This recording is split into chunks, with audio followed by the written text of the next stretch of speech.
So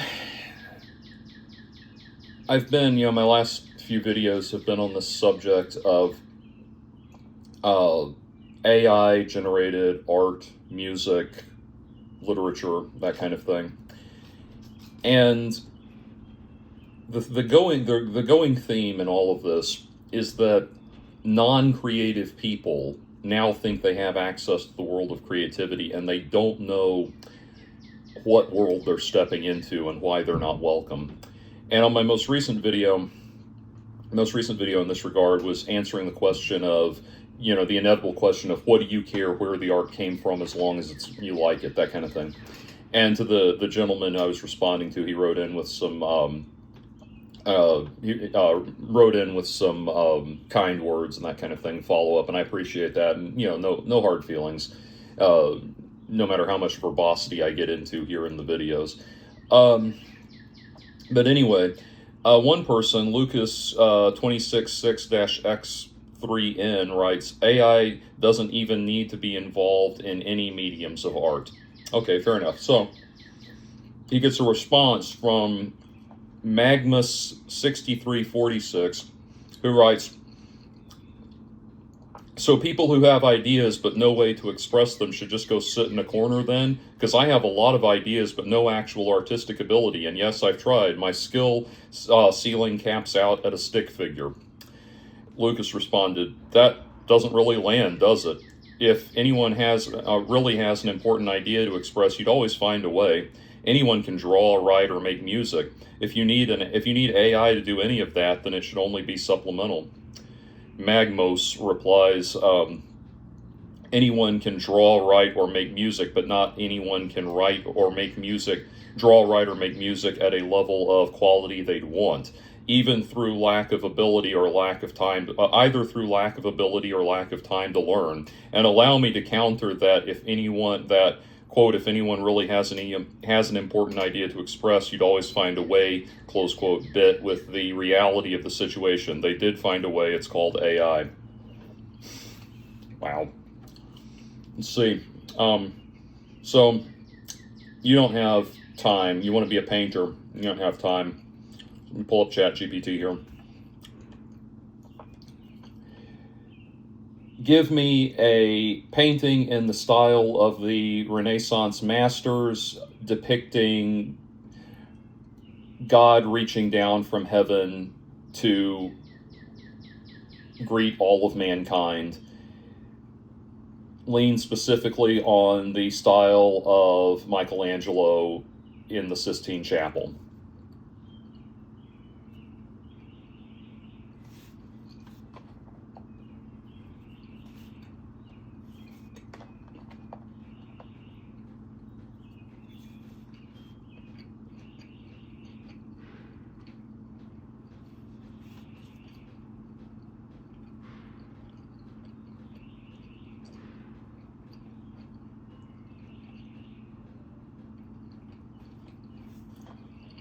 It's edamame, by the way. It's pretty good.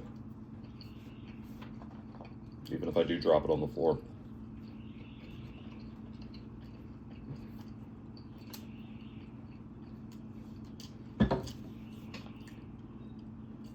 Hey, there we go. I overcame my lack of ability. I can express myself now. In one of the previous videos in this series, which you clearly didn't watch, I talked about how me and my fellow music school students used to watch those first episodes of each season of American Idol, where you walk in, or you see these people walk in to stand in front of Simon and Paula and Randy and audition, and they completely bomb. They just completely eat it every time, or just completely eat it right out of the gate. And they're just their minds are just blown because they're encountering criticism for the first time, and real criticism, real evaluation for the first time in their lives.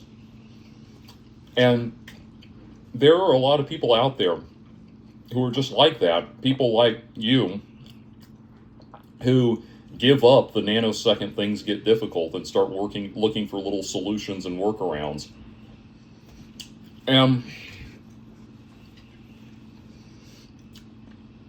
That attitude, well, maybe I am being too hard on you. You go ahead and you just go ahead and bring your inflatable sex doll to Thanksgiving dinner so that the rest of the family can meet your new girlfriend. Oh boy, that's still hot. Anyway, it's a cinnamon tea. Anyway, I'm sure that your cousin Archibald won't mind at all that you expect to be taken seriously as you shovel cream corn into the mouth of this thing while he sits there with the wife and 3 children that he worked his way through law school to be able to support.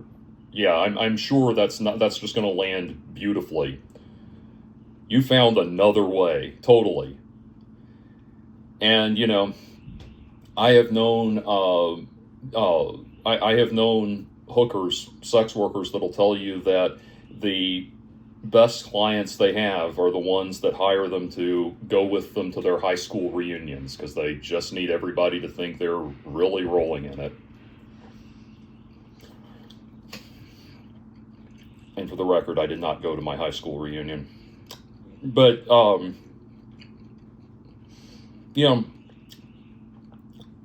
if anything I'm saying here sounds like I'm being too hard on you, I want you to think about something. You think that you cannot develop artistic skill or skill in any creative endeavor because you don't have the time and you don't have the ability. But you have so many ideas. You have so much that's just bursting forth from within you. The beautiful angelic wings that have been so long suppressed are now spreading forth behind you, shaking off the amniotic fluid and glistening in the morning dew as they spread for the first time so that you can finally fly free with the oh so wonderful ideas that were definitely worth everybody's time because you have, because of how stymied you are by frustration and scheduling. What do you think? What do you think has motivated every single person who has these abilities, who puts in the time? Do you think we don't sacrifice? You think we don't go without sleep? You think we don't skip food? You think we don't skip out on better paying jobs so that and family life and all these other obligations so that we have the time to devote to what we want to do with our lives? Do you think that you are experiencing anything that every creative person on the planet of ability has not themselves encountered and overcome? You expect me to respect the fact that you gave up at a starting line that I and a lot of other people passed decades ago in their lives?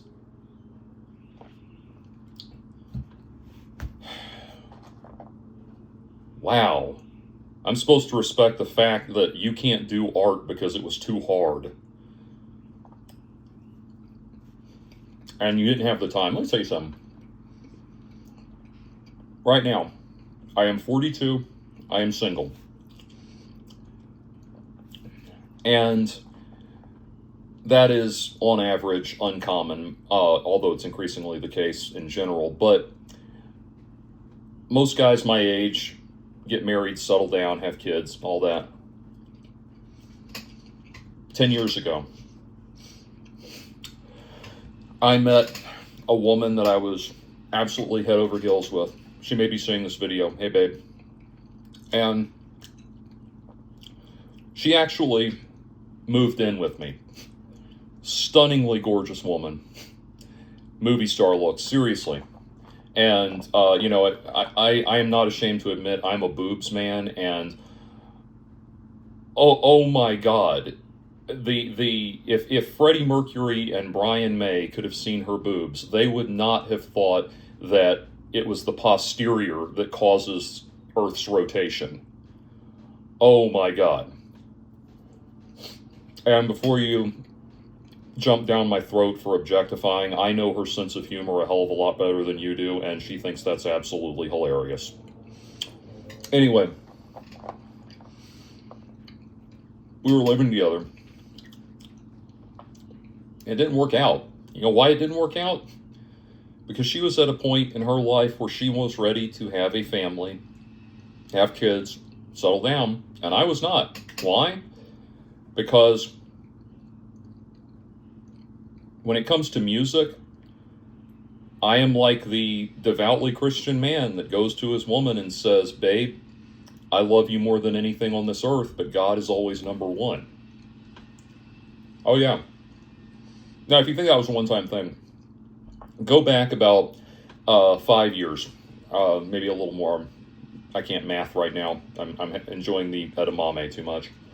But I was 27. She was 29. It's a different woman. I was 27. She was 29. And this one, of all, out of all of them, this is the one that got away, man. And, oh, still hot. Still hot. I should have known that when I put my hand on it. Anyway, very much the one that got away. But amazing woman. She was here in the United States in graduate school. And we met right at the end of her time in school. She's wrapping up the degree program she was doing. And that last semester was absolutely incredible, and the most amazing sex of my entire life, the most amazing connection I felt with another person, just amazing, this amazing energy. When I held her in my arms, we held each other in our arms at the Atlanta Hartsfield-Jackson Airport and sat there and cried our eyes out. And I put her on that plane and never saw her again. We've stayed in touch a little bit. And, if you ask me what my number one memory of her is, it would be that the sun always seemed brighter when she was with me. It's incredible. Why did we not get together? Or long-term get together? Because I was playing in a band that I really liked playing in. And less than a year later, they kicked me out. And what did I do? I went and found another band. Because even though I had something incredible with her right in front of me, I could have gone right now, if I had gone and lived the life she wanted to live, I could, you know those videos you see of like the European mountain, little villages in European mountain ranges. It's just beautiful and relaxing, and the whole town is like 5 cabins around the lake. That could have been my life in the mountains of Switzerland with Margot Robbie as my wife and beautiful, absolutely beautiful children. She wanted like 5, like absolutely beautiful children, provided they, provided they leaned on her genetics. But I could have had that. I could have had that life, man. But this mattered more to me. Let's go back about 10 years before that. I was in my senior year of high school. I'd been accepted at the music school of my dreams. And a few days before the end of the year, this one girl I've been talking to all year long, we were chatting about our summer plans. And she gave me her phone number and let me know that she was possibly going to be vacationing at a nudist colony that summer, and strongly implied that it would be nice to have me there with her. Now, I don't know if that's true, but what I do know is that in essence she said, "Here's my number, imagine me naked." I never called that number.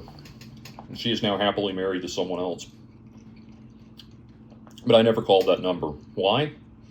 Because I had gotten accepted at the music school of my dreams, and I was terrified that if I got involved with a girl, I was going to be like all of these other schmucks I'd heard about that, were dead set on accomplishing their musical career goals, and then they got sidetracked by marriage and a woman and all that.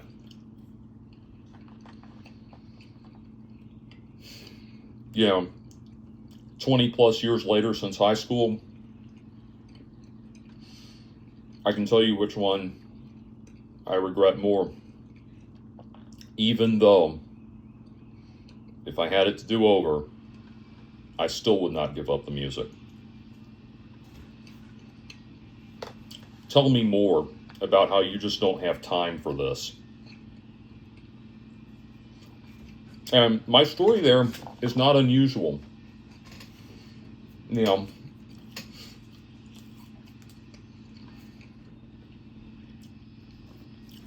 What little sex appeal I still have is, let's just say, rapidly receding. But that's reality for the life I've chosen. Yeah, if you want this skill, you want this ability, you have to commit your life to it. And I've thought about it a lot, and this is what's going to happen. Okay, I'm going to keep pursuing what I'm pursuing. And because I'm doing that, it's going to take up more and more of my time, and I'm not going to be able to spend as much time with you. And even when I do spend time with you, I'm going to be thinking about drumming. And I'm going to be thinking about jazz music and my charts and all that. And because of that, you're going to start to resent me. And you're going to tell me to ease up on the drumming, spend more time with you because you're not feeling important. And I'm not going to be able to do that. And really, I'm just going to start to resent you for even asking me to stop drumming. And we're just going to start to hate each other. And it's going to be ugly. And so for those reasons, I'd rather just, break it off clean.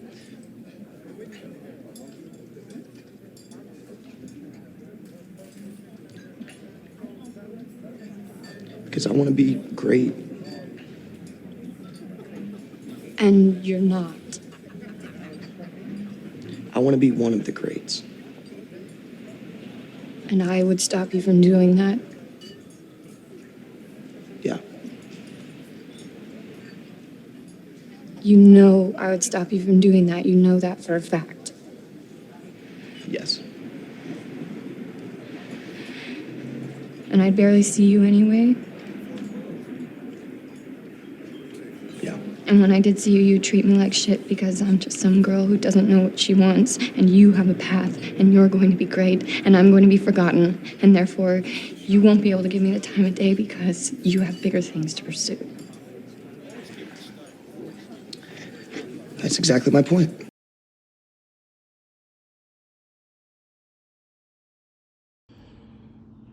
So,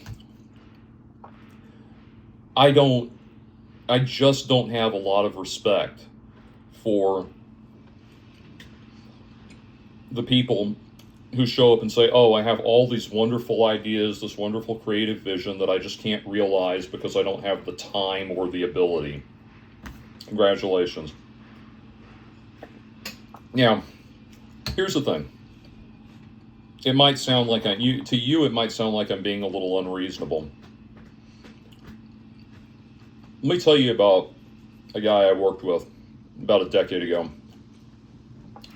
Made an album with a dude named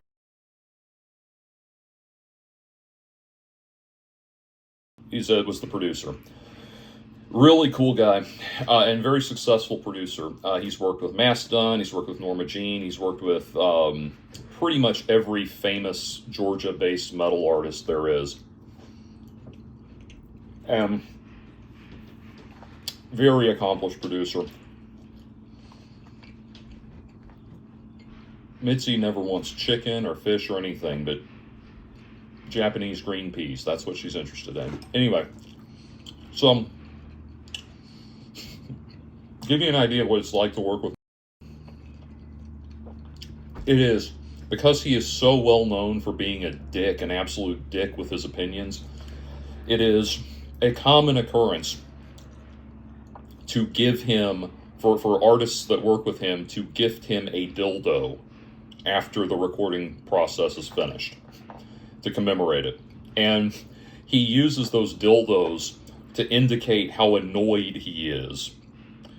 Like, he will, he told me he's actually going to have to stop putting out the dildos because people kept sword fighting with him. But it was like, I'd come in the console room, come in the mixing room, and he's got like 2 dildos sitting on the console. And I get up and leave, and I come back a little while later, and there's 5 dildos on the console. It's like, oh, okay, somebody pissed him off. And, I went to do my guitar solos, and, I could come in and do any amount of Yngwie Malmsteen style sweep picking, any amount of Eddie Van Halen style tapping, all of that stuff. And I was busting out everything in my bag of tricks for these solos, and I'm happy with the way they came out. But you know what guitar soloist he said I needed to listen to and try emulating? Kurt Cobain. Do you think I got all butthurt about that? No, because he had a point. Now, before you think that I'm making sound like some kind of meanie, he's actually not. He's a really nice guy. But he is very blunt and very direct with his opinions, because he does not have time for bullshit. I would work with him again in a heartbeat. He's a really cool guy. And so, you out there who gave up because your pencil lead broke and you threw the rest of the writing implement across the room and crumpled up the paper and that was it, you would not be able to deal with working with someone like that. You would not be able to deal with the rigors of working with someone like that. Now, why am I able to do that and have fun with it? Because, when I was in college, I'll give you an example. I had this one professor named Garrison Fuel, and Garrison had decided that I was not taking his class seriously. The reason he thought I was not taking his class seriously was because I got up one day and left the classroom because I was about to be physically sick and I needed to get to a bathroom. But he, decided that I just, in his mind, just wasn't taking the class seriously. That was all he needed to see. And so I went to his office hour one day. I had some questions about something. I went to his office hour, and he said, look, I don't have time to teach you how to play your guitar. And then he said, I need to devote my time to the kids who actually know what they're doing. And if you don't drop the class, the only thing I'm going to do is fail you. You have no lick vocabulary whatsoever. Your ensemble ratings are in the toilet. I don't know what you're doing here, that whole thing. Okay. And if that weren't enough, he called or contacted the counselor, the school counselor I was going to for therapy, and asked her to convince me to drop the course.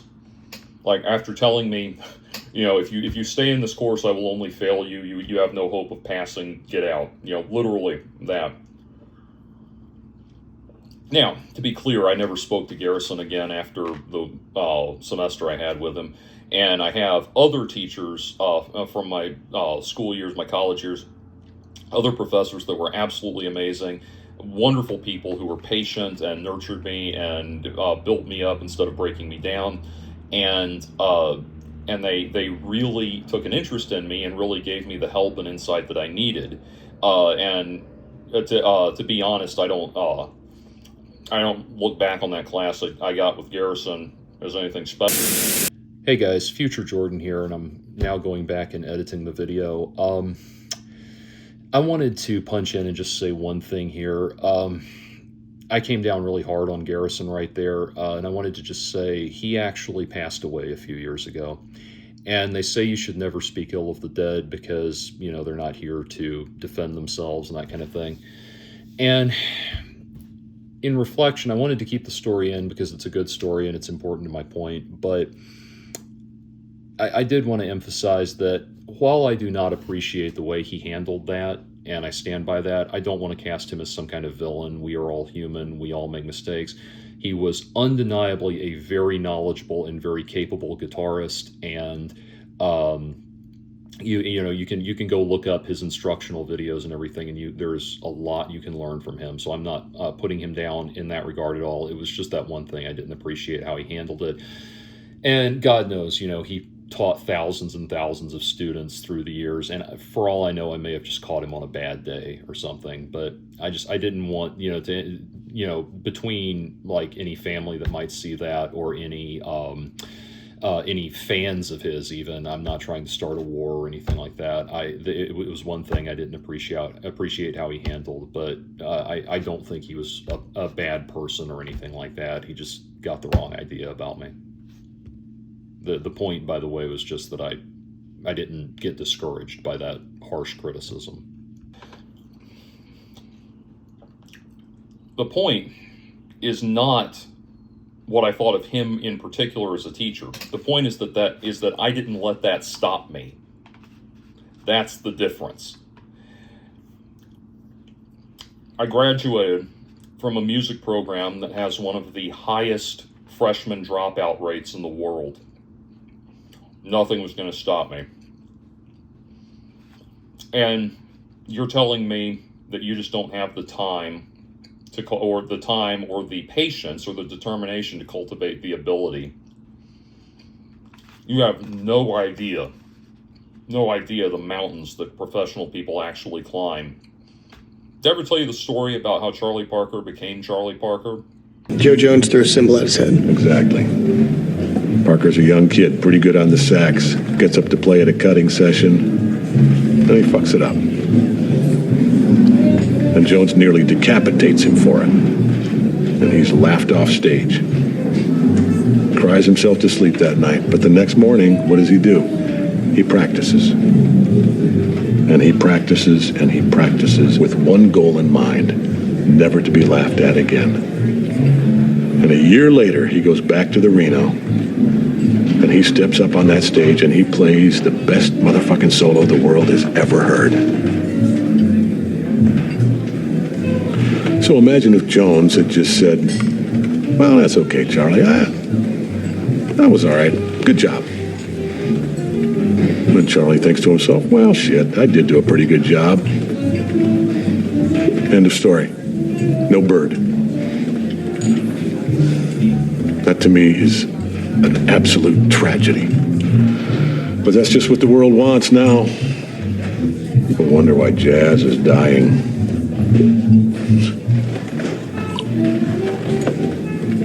I'll tell you, man, and every Starbucks jazz album just proves my point, really. There are no two words in the English language more harmful than good job. Now, I want to clarify something there. That thing he said about throwing the cymbal at his head is a little bit of a popular tall tale exaggeration. In reality, Joe Jones just threw the cymbal down at Charlie Parker's feet. And it's not that he was doing particularly bad. He wasn't playing at his best, but it was mainly just, "Hey kid, knock it off, we need to move on." Not anything as severe as what Terrence Fletcher is describing there. But the point being that for a lot of people, something that embarrassing and being embarrassed on stage by Joe Jones would be enough to stop them. But the people who want it won't be stopped. Now,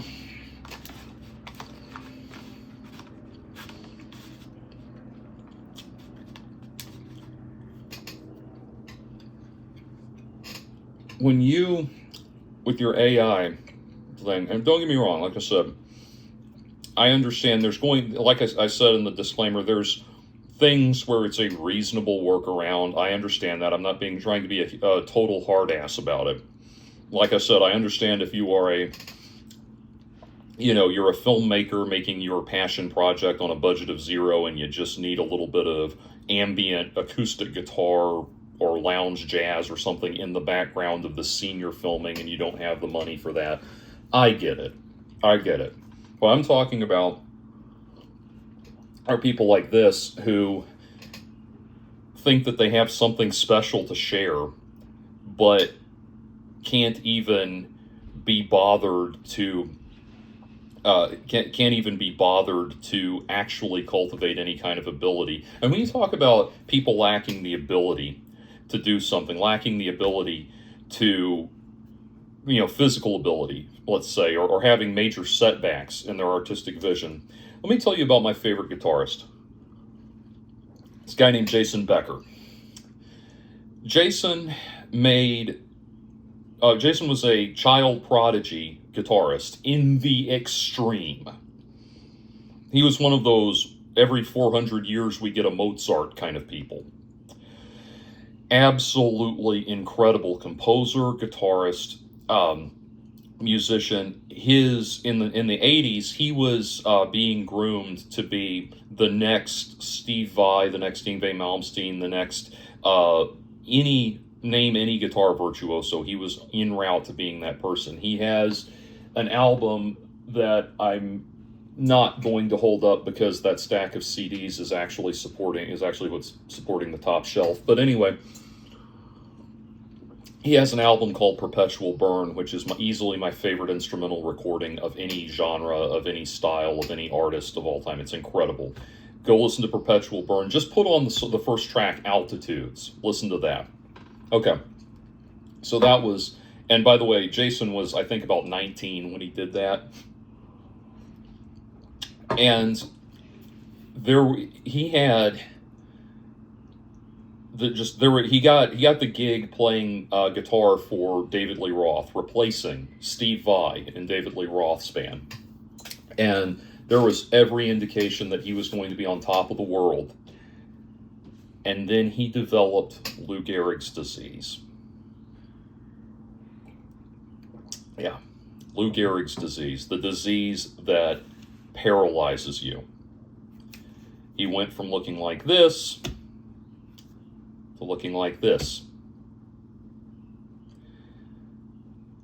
Immobilized. That person, that amazing, once every 400 years we get a Mozart level talent, paralyzed, rendered silent. If anybody could have the moral justification to use AI to sidestep his own lack of physical ability, it would be Jason. But you know what? Jason, that happened to him tragically at a time where there was no AI to call upon, at least not at this advanced level. And so Jason became a musical Stephen Hawking. He learned how to communicate with his eyes. His father developed this communication system that is a whole English language communicated with eye movements. And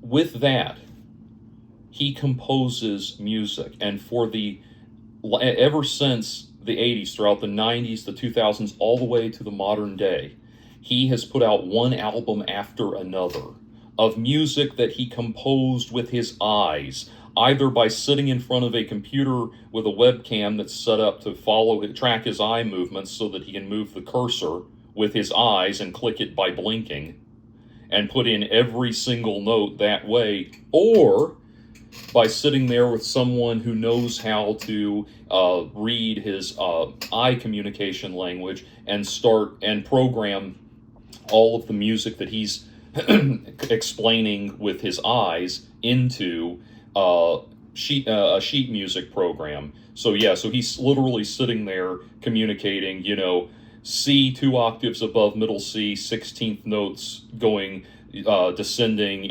C, B, A, G for beat 1. Literally it's that level of precision that he has to communicate to get these ideas in his head onto paper. Go listen to his album Triumphant Hearts. Oh yeah, just do it. Seriously.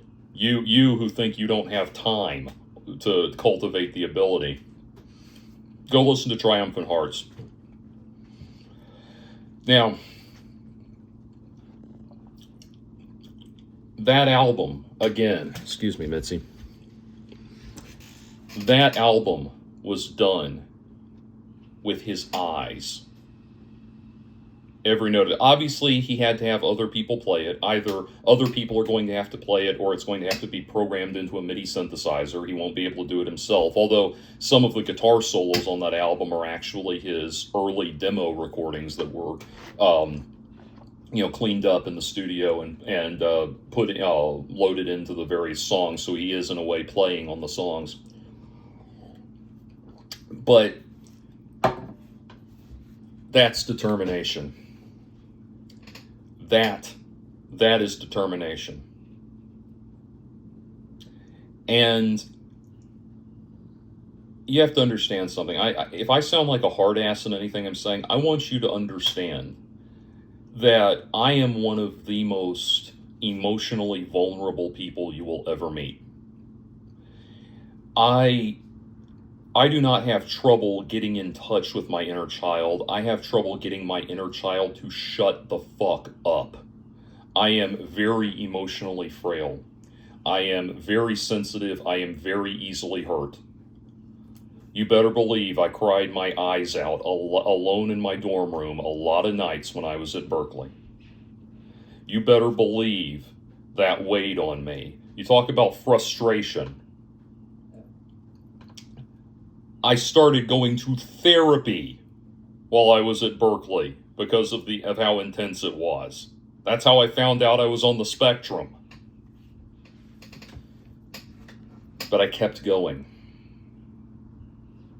You are coming to a Green Beret that has had his arms, legs, and genitalia shot off in Vietnam and asking him to feel sorry for you because you need a robot to go play paintball on your behalf because you got a boo-boo on your toe the first time you tried to play. And if I'm starting to sound like Dr. Cox dressing down JD on Scrubs, you better believe I've been in the music student equivalent of JD on Scrubs. I kept going.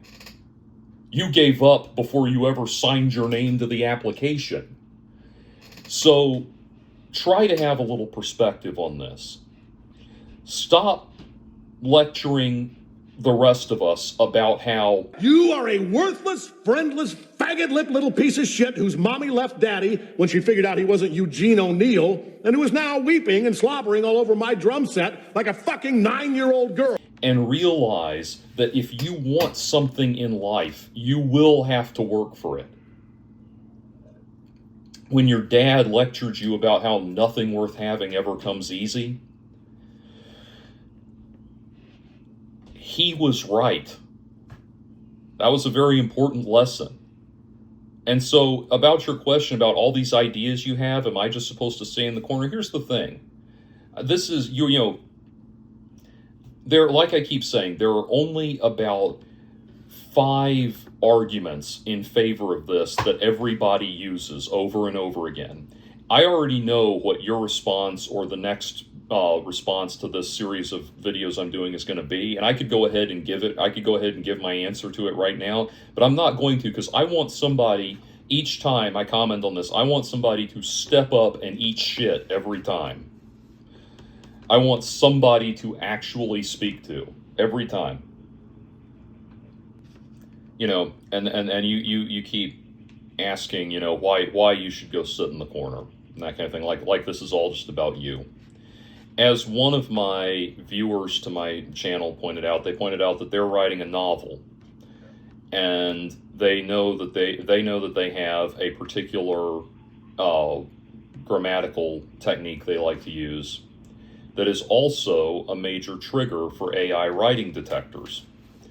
And that's a big problem. That's, you needing to jerk yourself off with this imaginary sense of accomplishment is making it more difficult for the people who actually do care, who actually are trying, who actually do have something to say and were willing to dedicate their lives to saying it. You put us in the position of being evaluated on a level we were never supposed to be evaluated on in the first place. It's kind of like any student who is any student in school who is an exceptional student knows what it's like to bust your ass and then come up against that cynical teacher that's convinced you must just be cheating. You wrote this, you sat down and wrote this essay and really poured your heart and soul into it, and they just say, you had your mom write this for you, didn't you? We run into that. And here's the thing. The reason we run into that, it's not because that teacher's trying to be an asshole. It's because that teacher has been made so cynical from years and years and years of teaching and having one kid after another, one cheater after another, try to put one over on him. My 7th grade history teacher, who in addition to being an excellent teacher, had an absolutely gorgeous daughter that was a few grades ahead of us. And one of my friends told me about this experience he had that was like a defining moment of his teenage years, where he and that girl were splash fighting in the pool one day, and her top came off, and it was oh my god, that was Fast Times at Ridgemont High, Phoebe Cates for him, man. Whew. Anyway, sorry, not to derivate. I know it's considered unseemly for heterosexual men to speak fondly of women they find attractive. I have no idea why, but anyway, and I'm not being sarcastic. I really have no idea why. But anyway, just trying to divert my thoughts to something pleasant other than just asinine garbage that I've decided to deal with here on YouTube. Well, that teacher, she told us how she at the beginning of the year, she talked about essay writing, and she straight up told us, she said, and she was known for being a tough teacher. Like, she was known for giving hard tests and demanding a lot, and she demanded a lot of me, and I'm glad she did. She was a great teacher. But she told us about the essays that kids would turn in, and she says, I know if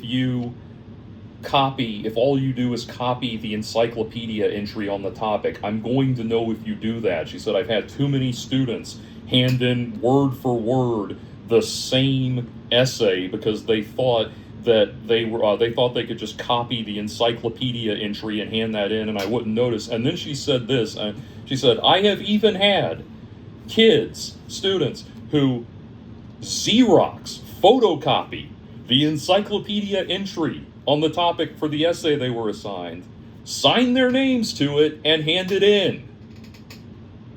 And you need to realize that is all you are doing.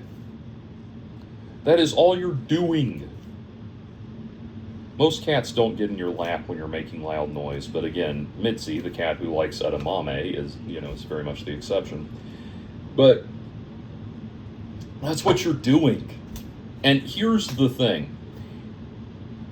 People tend to hear this argument that I'm making right now, and they're saying, oh, so you're only an artist if you suffer. No, that's not the point. In fact, all of the education that I went through was done to diminish the amount of suffering I have to do for my art, to make it less challenging for me to realize the visions that I want to realize. The point is that the reason you're justifying it that way is not because you're this suppressed genius that has all these brilliant ideas. It's because you don't have any ideas that are worth anybody's time, and you don't have any ideas that are worth anybody's time because you know that you don't have any ideas that are worth anybody's time because they're not even worth your time. What's up, guys? Future Jordan again. I just wanted to close this out because Homeboy added something else that I'm just going to go ahead and respond to rather than do a whole separate video. He was posting comments to somebody that amounted to the whole "what do you care where it comes from" argument on the comments thread to the video where I already addressed the "what do you care where it comes from" argument.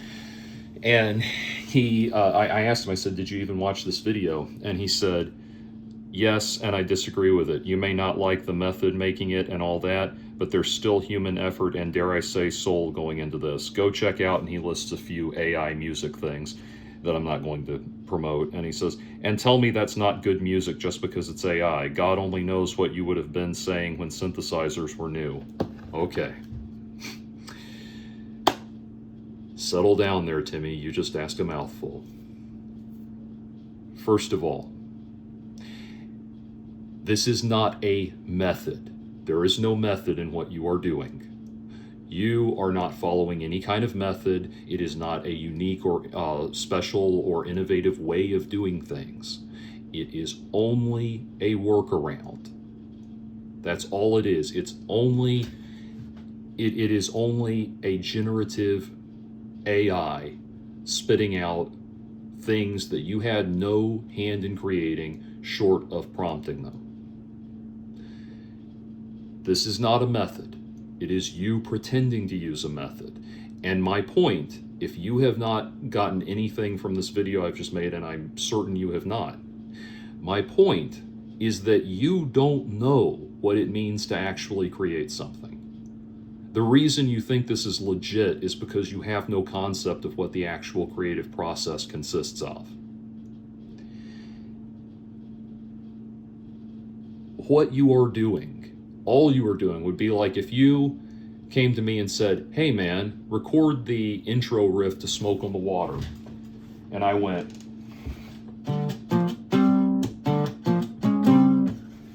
and you took that and showed it to everybody and said, hey look, I just played Smoke on the Water. And they said, no, that's not you playing Smoke on the Water, that's someone else playing Smoke on the Water. Yeah, but I prompted him to play it. Yeah, but that's not you playing it. Well, you might not like my method for creating music, but it's still how I create. Like, you didn't do anything other than tell him. Everything was entirely on him. And then you said, I told you in the set, earlier in the video, I said, I know everything you're going to say already. I know all the arguments. I've heard them all already. I'm already ready to go. And you said there's effort going, there's still human effort and, dare I say, soul going into this. Go ahead. Go ahead, sunshine. Substantiate that. I already know what you're going to say. Believe me, I already know what you're going to say. Go for it, please. Do it. Substantiate that statement for me. What do you mean by that? Tell everyone what you mean by that. Now, as far as the thing you said, tell me that's not good music just because it's AI. See, that's the thing. You're missing the point. You are completely missing the point. I'm not appraising the quality of the music, although God knows there is AI music out there that's hilariously bad. But I'm not appraising it at all. You don't understand that whoever put that music up gets no credit whatsoever for any part of it. And, I already in the earlier, did an earlier video on why singing, quote unquote, to an AI doesn't make you a musician. So even if they've contributed vocals, that's out the window as well. Or some vocal prompt, that's out the window as well. Whoever did that gets no credit. And I listened to one of those songs, the one specific song you mentioned. I listened to a little bit of that, and that slide, that slide guitar, or not slide guitar, but the guitar, lead guitar slide, David Gilmour sound thing, with the bend at the beginning, was written by a computer based on an algorithm, and the guy who made that, put up that video, gets no credit for that. And then the drums come in. He gets no credit for those drums. And then those tasty synthesizer phrases, those power metal synths start coming in, and he gets no credit for that. He or she or whoever did not do any of that. They didn't compose it. They didn't perform it. They did not do anything in that they can take credit for, other than going to an AI and saying, do something in this vein for me. The only thing they did was get the AI to do something they liked. Go ahead. Tell me about the effort. And tell me about the effort involved. Tell me about the soul in it. I know what you're going to say. Go for it. And finally, this thing about what I would have said about the synthesizers. Again, you don't understand. Playing a synthesizer is not the same thing as taking credit for a computer creation that you had no role in whatsoever and pretending you're some kind of artist.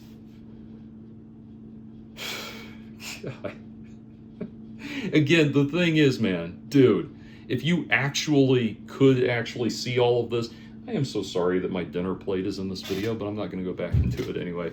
I'll do it again. Anyway, if you could actually see this from the other side, you would be too embarrassed to be taking this position, dude. No, I love synthesizers. I use synthesizers in my music. There is a world of difference between using an instrument that emulates different sounds and doing absolutely nothing and taking credit for it. And this is why this is a new cognitive bias. This is a new cognitive bias that we're going to have to address, is people like you who can't comprehend, but they're not doing anything. But go ahead. Go ahead, dude. Tell me about the effort and the soul, please.